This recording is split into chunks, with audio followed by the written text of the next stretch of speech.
ஓம் விக்னேஸ்வரா போற்றி, ஓம் முருகா போற்றி. அத்தியாயம் 6. கல்லால மரத்தின் கீழ் கருணை வடிவம். காசிப முனிவருக்கும் மாயை என்பவளிடம் ஓர் அசுரன் பிறந்தான். அவன் சூரபத்மன் என்று பெயர் கொண்டு விளங்கினான். மிகுந்த பராக்கிரமத்தை உடையவனாக இருந்ததால் அவன் அசுரர்களுக்கெல்லாம் தலைவனாக ஆனான். 3 லோகங்களும் அவன் ஆளுகைக்கு உட்பட்டன. தேவர்களும் அவனுடைய கொடுமைகளை தாங்க மாட்டாமல் தவித்தனர். அசுரனை எதிர்த்து போரிட அவர்களுக்கு வலிமை போதவில்லை. நிம்மதியாக இருக்க முடியாமலும் எந்நேரமும் பயத்துடனே அவர்கள் வாழ்ந்து வந்தனர். பிரம்மதேவனுடைய மானச புத்திரர்களான சனகர், சனந்தர், சனாதனர், சனத்குமாரர் 4வரும் ஈசனிடம் ஞான உபதேசம் பெற கைலாயத்தை அடைந்தனர். வாயிலில் அவர்களை கண்ட நந்தி தேவர் முகமலர்ச்சியோடு வரவேற்று இறைவன் முன்பு கொண்டு போய் விட்டார். சனகாதியர் 4வரும் ஈசனை வேத வாக்கியங்களால் துதித்தனர். பின்னர் அவரை நமஸ்கரித்து, எம்பெருமானே, வேதமாகிய பெரும் சமுத்திரத்தில் நாங்கள் கரை காணாது தவிக்கின்றோம். எங்களுக்கு மெய்யுணர்வு தோன்றும்படி தாங்கள்தான் கருணை செய்ய வேண்டும் என்று பிரார்த்தித்தனர். அவர்களுடைய துதிகளால் மனம் மகிழ்ந்த மகேஸ்வரன், அன்பர்களே, நீங்கள் விரும்பியபடி வேத ஆகமங்களின் முடிவை நான் உணர்த்துகிறேன் என்று புன்னகை செய்தார். பின்னர் நந்தி தேவரை அழைத்து, சனக்காதியருக்கு வேதமுணர்த்தும் வேளையில் தடங்கள் இல்லாதிருக்க மன்மதன் ஒருவனை தவிர வேறு எவரையும் உள்ளே விட வேண்டாம் என்று கட்டளையிட்டார். ஈசன் உத்தரவை சிரமேற்கொண்ட நந்தி தேவர் கைலாயத்தின் கிழக்கு வாயிலில் வந்து நின்று காவல் புரியலாயினார். நந்தி தேவர் சென்றதும் இறைவன் சனகாதியரை அங்கே இருந்த கல்லால மரத்தின் நிழலுக்கு அழைத்துச் சென்றார். அதன் அடியில் அமர்ந்து அந்நால்வருக்கும் சரியை, கிரியை, யோகம் என்னும் 3ஐயும் உபதேசித்து அருளினார். அப்பொழுது அவர்கள் ஈசனை பணிந்து, பிரபு, மன ஒழுக்கம் ஏற்பட எங்களுக்கான ஞானத்தை நீங்கள்தான் உபதேசிக்க வேண்டும் என்று கோரினர். பிரம்மபுத்திரர்களே, அதனை வாயினால் உரைத்தல் போதாது, பார்த்தே தெரிந்து கொள்ளுங்கள் என்று சின்முத்திரை காட்டி யோகத்தில் ஆழ்ந்தார் ஈசன். இறைவன் உணர்த்திய குறிப்பினை உணர்ந்த சனகாதியரும் அவ்வாறே தாங்களும் சின்முத்திரை பிடித்து மனதை ஒடுக்கி யோகத்தில் அமர்ந்தனர்.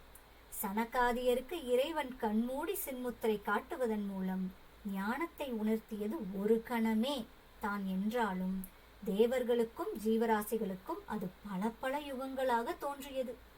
ஒரு சமயம் தேவி கைலாயத்தில் விளையாட்டாக ஈசனுடைய திருக்கண்களை தனது கரங்களால் பொத்தி விளையாடிய போது அண்ட சராசரங்களும் ஒளியின்றி பல யுகங்கள் இருண்டு கிடக்கவில்லையா? அவ்விதமே இப்பொழுதும் நிகழ்ந்தது. இறைவன் யோகத்தில் அமர்ந்து விட்டதால் அவரால் படைக்கப்பட்ட சகல ஜீவராசிகளுடைய மனமும் யோக மார்க்கத்திலே விளைந்தது. காமம் என்பது அவர்களை விட்டுவிட்டது. சகலமான குற்றங்களுக்கும் அடிப்படை காமமாக இருப்பதால் உலகிலே குற்றங்கள் குறைந்துவிட்டன. ஆண்கள் இன்பத்தில் நாட்டத்தை விட்டுவிட்டு பரமாத்திகமான காரியங்களில் ஈடுபடலாயினர். அதனால் பிறப்பு குறைந்துவிட்டது. தீய செயல்கள் புரியும் துஷ்டர்கள் கூட அத்தகைய செயலை கைவிட்டனர். இந்த சமயத்தில் அசுரனுடைய கை ஓங்கியது. அவன் தேவர்களை பெரிதும் கொடுமைப்படுத்தினான். பார்க்கும் இடங்களிலெல்லாம் அவர்களை அடித்து நொறுக்குமாறு தன் வீரர்களுக்கு உத்தரவிட்டான். பானுகோபன் என்பவனை அனுப்பி இந்திரனை பிடித்து வருமாறு சொன்னான். பானுகோபன் அமராவதியை அடைந்த போது இந்திரனும் இந்திராணியும் அங்கு இல்லை. அவர்கள் வேறிடத்தில் இருந்தனர். தேவர் தரை நகரிலிருந்து தேவர்களை முறியடித்து பானுகோபன் இந்திரன் மகனான ஜெயந்தனை சிறைப்பிடித்து கொண்டு திரும்பினான். அசுரனால் மகன் சிறைப்பிடிக்கப்பட்ட செய்தி இந்திரனுக்கு எட்டிய போது அவன் தாங்க முடியாத வருத்தத்தை அடைந்தான்.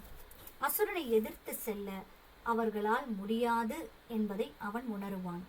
ஆகவே கைலாசநாதராகிய ஈஸ்வரனை சரணடைவோம் என்று தேவர்களுடன் விண்ணுலகை விட்டு வந்தான். இமாலய சாரலை அடைந்த போது அங்கே ஓரிடத்தில் இறைவனை குறித்து தவம் இருந்தான்.